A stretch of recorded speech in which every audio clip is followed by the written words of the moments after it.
we mentioned earlier, water works as a hydroxide, barium kicks in, so we get hydrogen set free, and then we form a hydroxide, and we actually use all the formula rules, and so we have those two products from single replacement. So we've done 3 different single replacements. There's all kinds of rules for that, and we've went through them, so please keep practicing them. It's really important. But we want to move on to our last, our 2 categories, which is double replacement and combustion. Double replacement, we also told you earlier, was an ion switching situation. So let's give you a formula. We have sodium hydroxide and hydrogen chloride, HCl. And we want to find out what will they do. So we'll check on that. So we're going to look at these. We can see it's 2 compounds. 2 compounds can do ion swapping. So we're going to cut these in half. This is what I like to do. It's a very easy method. You make a smiley face, a large smile and a small smile. And then with that information, knowing it's a double replacement, we can then actually follow the rules in our packet much easier. So let's look back at our packet and go through that.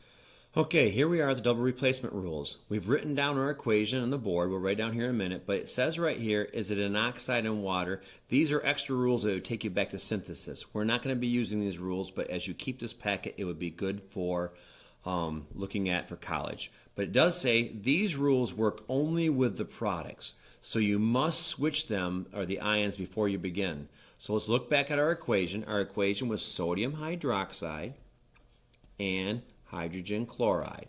And so what we're going to do, I told you, make the big smiley face. So we have the outer ions and the inner ions. And so we read our rules, and I apologize I wrote over them, but it says if water is formed, then the other reaction will occur. It's a good reaction. So our environment and nature loves water. And what is HOH? It's water. So we don't need to go any farther. We don't need to read Rule 2. If you can ever create water, if you ever have a hydrogen and a hydroxide, then it's an automatic yes, a reaction occurs. Then you put the other 2 ions together. We put the sodium first and the chlorine second. We check their charges. It's +1 and -1. So there we're all done. This reaction makes water and salt. And so that would be all we need to do. So remember, if you can form water, it says then it's an automatic yes, predict the products and put them together, because our environment always wants to create water if possible.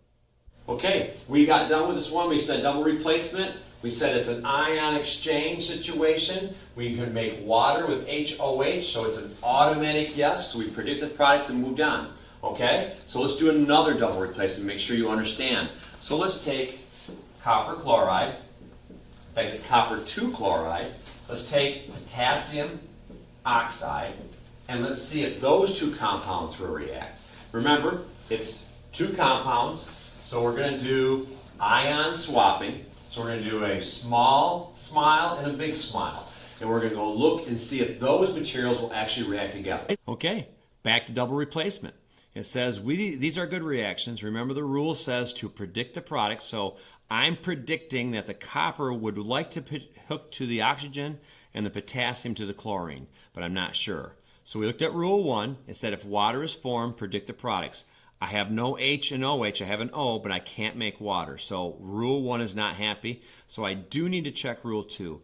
If an insoluble product or a precipitate is formed, or no S on the solubility chart, then it says predict the products.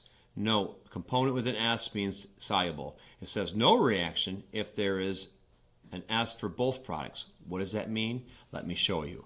We turn our packet over, and by our activity series, we had a big S chart. This is a solubility chart. This solubility chart is for double replacement. So we want to mark this as double replacement. We use this chart for rule 2 on double replacement. But to do this chart, you need to have these names. So this is copper chloride, and this is potassium oxide. Now, I'm going to use these names to find out whether they are soluble or insoluble products. So I'm not going to deal with the current reactants, but with the products. Copper would like to get with oxygen, and potassium would like to get with chlorine. So I'm going to look up potassium chloride and see if they'll actually make a compound. And so I go up in here and I look up my rules and I find potassium, and I notice it has S's all the way across. So when I find chloride over here and I come down, they have an S, and so that is not good. If I get two of these S's, our rules said I write no reaction. That means they will not react together. They'll stay dissolved in solution and never do anything. So, but if I can get one of them to be an S, then I will have a reaction. If I get both to have no S, that's just extra. They will have a reaction. So now let's look up our new materials. Our new possible product is copper and oxygen. It would be called copper oxide. So I look up copper. Copper is right here. And if I go across to find oxygen or oxide, I go across and there is no S there. So that means this is a good reaction because these two would love to hook together and not be soluble in water. So if they can do that, they will. So the copper will hook to the oxygen, and so it forces the potassium to go with the chlorine. But then I don't bring these numbers over. I got to check my formulas. This was copper 2. Oxygen likes -2, so there's no reason to crisscross. Potassium in a formula likes +1. Chlorine likes -1. These twos were because of the other charges, but now together it's +1 and -1. I don't need those twos. So we lose them because their formula requires them to follow formula rules. And so now we've lost some potassiums and chlorines, but we'll fix them later on when we balance. So these are the two correct products when they react. So this is called the solubility rule, and you're going to need this chart whenever you're using Rule 2, and it has to be checked. If Rule 1 with water is not followed, then you still have to check the solubilities, and that's how you do it. So you're looking for one with no S. 2 S's is no reaction. So if you had this, you had 2 S's, then you would have no reaction because those chemicals will not react together. Okay? So there's double replacement. Here we go. We have our reaction, and we did double replacement, and we showed you how they react if we can make water or if we make something that is insoluble. We then predict it, and so we went on and we did those 2 types, and so now we went through double replacement. Of course, we need more practice, and you have more on your worksheet coming up. But anyway, let's move on and do the last category, the easiest of all categories. We'll look up one which is called combustion. Combustion is really simple. If we have something like a hydrocarbon C3H9, okay, and we have oxygen and we have those materials, this is a hydrocarbon, okay, because it's got mostly carbon and hydrogen. You could even have a sugar like C6H12O6 and oxygen. So when you eat sugar, which is a hydrocarbon, and you breathe oxygen, you are doing a combustion reaction. Well, this is our category. You can see it because we have the general category over here, hydrocarbon and oxygen. Some hydrocarbons do have a little bit of oxygen, but you can see it's mostly carbon and hydrogen. So this is an easy category to categorize. It's even easier to predict.